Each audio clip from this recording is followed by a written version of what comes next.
miliaran bahkan triliunan tahun sebelum pulang. Kaifa takfuruna billahi wa kuntum amwatan fa ahyakum summa yumitukum summa yuhyikum summa ilaihi turja'un. Al-Baqarah ayat 28. Kenapa kamu tertutup kepada Allah Tuhanmu? Kaifa takfuruna billahi wa kuntum amwatan, padahal dulu kamu mati. Fa ahyakum, aku hidupkan. Summa yumitukum, aku matikan. Summa yuhyikum, kemudian aku hidupkan. Wa ilahi turja'un, sebelum pulang kepada Allah kamu akan melewati sebuah siklus hidup mati, hidup mati, hidup mati dalam kurun yang sangat panjang.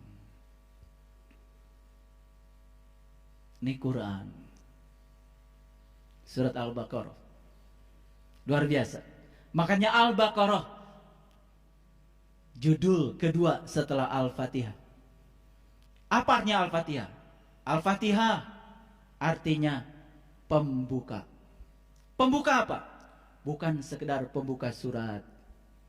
Al-Fatihah adalah pembuka segala rahasia. Makanya mereka yang menemukan rahasia Al-Fatihah yang 7 ayat, di balik angka 7 itulah rahasia kunci untuk membuka. Makanya angka 7 diabadikan dalam upacara keagamaan kita. 7 kali tawaf, 7 kali sa'i mondar mandir Safa dan Marwah, 7 batu untuk melempar jumroh. Bahkan Allah berfirman di dalam Al-Quran surat An-Naba, wa banaina fauqakum sab'an sidada, aku telah menciptakan 7 yang amat kokoh dalam dirimu. Mereka yang menemukan rahasia di balik angka 7 sudah menemukan rahasia Al-Fatihah, baru akan memasuki Al-Baqarah. Al-Baqarah itu adalah sapi betina. Makanya kalau kita sudah bisa membuka rahasia Al-Baqarah, naik ke atas sedikit, kita akan bisa membuka rahasia Ali Imran. Naik ke atas sedikit, kita bisa membuka rahasia An-Nisa. Naik ke atas, membuka rahasia Al-Maidah, mendapatkan hidangan dari langit. Masuk ke atas lagi, dapat rahasia Al-A'raf. Naik ke atas, dapat Al-An'am. Naik ke atas Al-A'raf. Naik ke atas Al-Anfal. Naik ke atas At-Taubah. Naik ke atas Yunus. Terus sampai An-Nas.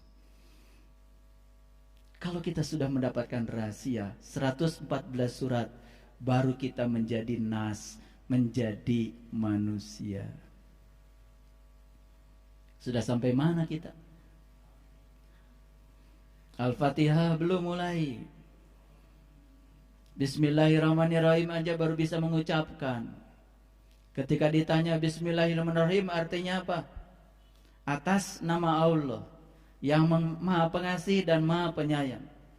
Bagaimana mungkin Anda bisa mengatakan atas nama Allah kalau Anda nggak tahu dan kenal kepada yang Anda wakili? Ada seorang datang pada saya, Anda siapa? Saya datang ke sini atas nama Pak Gubernur, Pak. Anda siapanya gubernur? Saya bukan siapa-siapanya gubernur.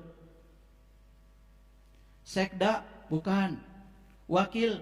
Bukan. Ajudan kali? Bukan. Kenal Pak Gubernur? Enggak.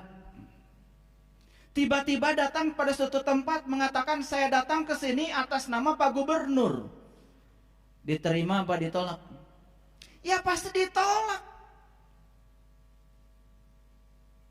Dalam hidup begitu serampangan kita mengatakan Bismillahirrahmanirrahim atas nama Allah yang Maha Pengasih dan Maha Penyayang.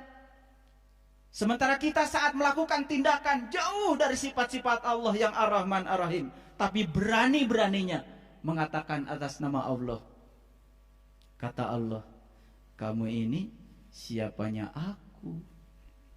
Kenal aku sudah tidak, tapi berani-berani mengatasnamakan aku. Bismillahnya sudah lulus belum? Baru bisa mengucapkan.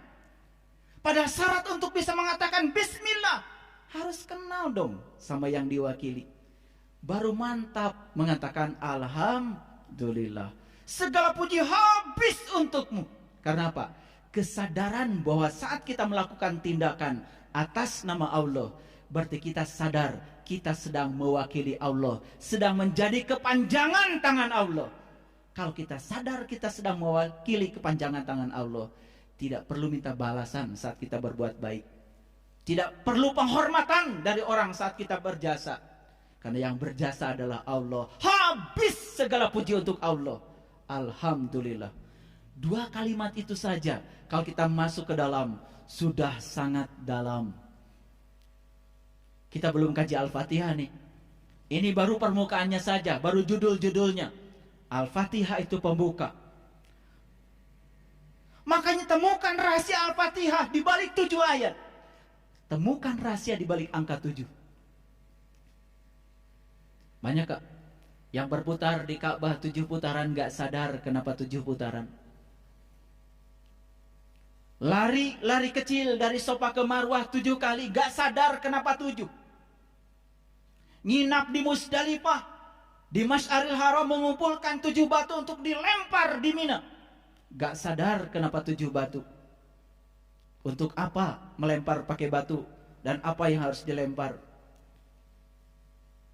Begitu kita tidak sadar, segala aktivitas keagamaan tanpa pemahaman itu akan menjerumuskan kita pada taklid buta. Itu sebabnya belajar meyakini itu ada 3 tahap. Yang pertama merasakan dulu, setelah itu baru memahami, baru tingkatan yang ketiga meyakini. Kita kebalik belajarnya, berusaha meyakini tanpa memahami, tanpa merasakan, ya susah. Harusnya dibalik, mulai dari merasakan, baru memahami, baru meyakini. Rendang Padang itu enak. Pernah makan nggak kamu? Gak pernah. Paham nggak dibuat dari apa? Gak tahu. Tapi kamu yakin kalau rendang itu enak? Yakin. Kenapa kamu yakin? Ya karena kata orang rendang itu enak. Keyakinan yang seperti ini tidak layak dipertahankan. Tapi kalau saya tanya, kamu yakin rendang Padang itu enak? Yakin. Kenapa? Tiap hari makan rendang. Kamu tahu rendang itu dia buat dari apa? Oh tahu. Cara memasaknya seperti ini. Bahkan bisa menjelaskan secara detail.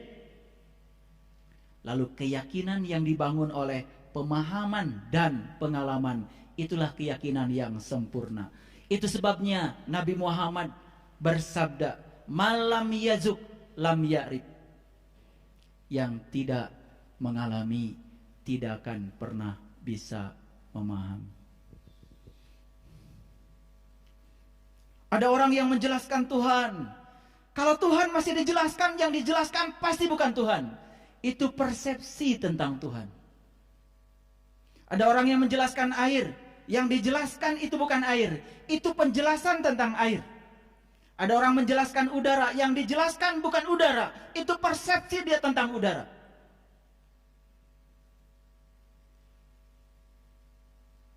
Itu sebabnya ada batasan. Tafakkaru fi khalqillah wala tafakkaru fi zatillah. Pikirkan apa yang diciptakan Allah, tapi jangan coba-coba memikirkan zat Allah. Karena tidak bisa dipikirkan, tidak bisa diterangkan, berarti zatnya hanya bisa dialami dan dirasakan, bebas dari segala analisis intelektual. Itu yang disebut dengan pengalaman spiritual. Ini yang akan membuka rahasia segala rahasia. Ini akan membuka segala kemandegan pemahaman kita dalam spiritual.